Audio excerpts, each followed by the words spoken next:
Have you ever noticed that? How in times of huge global crises, you also see this rise in spiritual searching, this hunger for deeper truths. It's kind of a paradox, right? Well, today, we're diving into a fascinating philosophy that explains exactly why great calamities and great spiritual teachings, what's known as the Dhamma, tend to show up in the world at the very same time. So here's the game plan. We're going to start super big, looking at time on a cosmic scale. Then we'll zoom right in on what this philosophy says is the real cause of our problems. From there, we'll explore the path of salvation that emerges, see how it's supposed to work, and wrap up with what all of this means for every single one of us. All right, let's get into it. To really get a handle on what's happening right now, we have to pull the camera way back. The philosopher Shao Kangji came up with this incredible framework for thinking about time, not in days or years, but on a scale that covers the entire universe. Okay, so check out this number, 129,600 years. According to this way of thinking, that isn't just a random number. That is the full lifespan of one cosmic cycle. It's the time it takes for the heavens and the earth to be born, to live, and then to pass away before the whole thing starts all over again. You could think of it as a single great year for the entire universe. Now this is where it gets really interesting for us. Just like our year, this huge cosmic great year is split into 4 seasons. You've got spring, when things are born, summer, when they grow, and autumn, the time of harvest. But here's the key takeaway. This philosophy places us, right now, in the transition from autumn to winter. We're in that period of decline and decay, just before the cycle hits reset.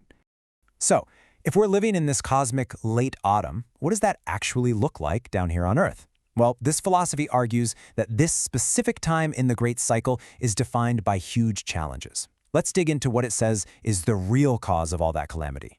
And here's the core idea. The wars, the plagues, the natural disasters we see all around us, they aren't just random, chaotic events. They're seen as the outer symptoms of a much deeper problem, an inner crisis, which is the widespread decay of human morality and virtue. This slide just lays it out so clearly. On the left, you have the root cause, what's called the internal disaster. This is all the stuff happening inside us. Greed, anger, ignorance, that moral decline. And on the right, you have the symptoms, the external disasters that pop up in the physical world.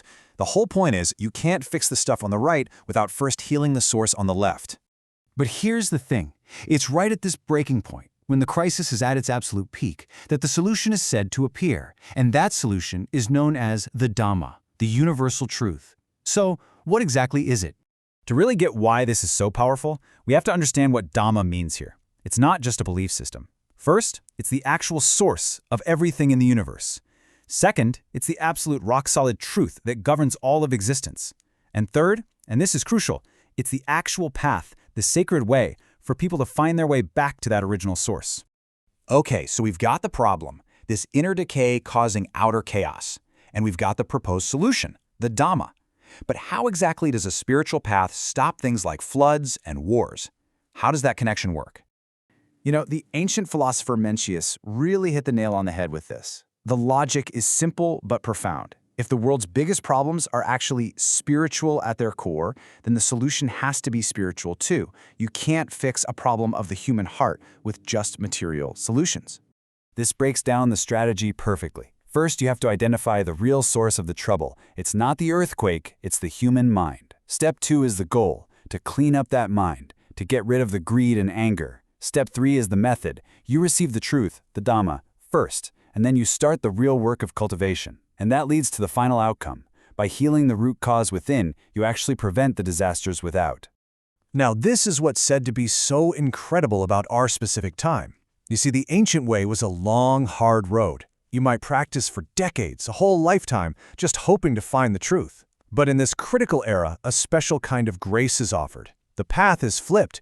People are given the chance to receive the truth first, and then they begin to practice and cultivate it. It's presented as a kind of cosmic mercy for a world that's in desperate need of help. And that brings us to our final and maybe the most powerful point of all. This whole age of crisis, it isn't just about disaster. It's also an age of profound, once-in-a-lifetime opportunity for anyone who's ready to wake up. And this is really the ultimate takeaway, isn't it? We've all heard that great pressure creates diamonds. Well, it's the same idea. Tough times don't just create problems, they forge heroes. They create the perfect conditions for a spiritual breakthrough. The very crisis that seems to threaten everything is also the catalyst that can awaken us. So, we're left with this really provocative question to think about. When we look at all the massive challenges our world is facing, this philosophy forces us to ask, are we even looking for solutions in the right place? Is the real path forward found out there, trying to fix the external world? Or does the real work, the real solution, begin in here, by transforming our inner one?